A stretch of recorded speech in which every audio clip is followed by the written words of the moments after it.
Traffic జాములో ఉన్నా, ఎంత టెన్షన్లో ఉన్నా డ్రైవర్ని తిట్టకూడదు, డ్రైవర్ని కంగారు పెట్టకూడదు. కొంపలు అంటుకుపోతే వాడు ఏం సార్ అని ఇలా తిప్పాడంటే మొత్తం ఫ్యామిలీ గోవిందా.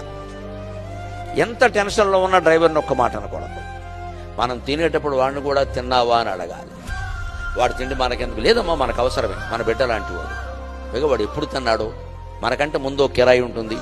బొంబాయిలో విపరీతమైన దూరం మేము చూస్తున్నాం. ఎక్కడో ఓ కిరాయి ఒప్పుకున్నాడు, 2 గంటలు ప్రయాణం చేసి వచ్చాడు. వెంటనే మనం ఎక్కేసాం. మళ్ళీ ఇంకో 2 గంటలు. వాడు మధ్యలో కాఫీ అయినా తాగద్దా, టీ తాగద్దా, ఇంత రొట్టె ముక్క తినద్దా?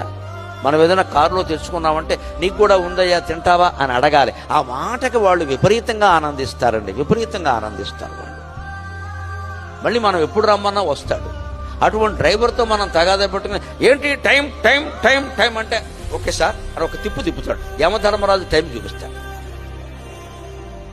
మీదే కదా తిప్పమన్నారు.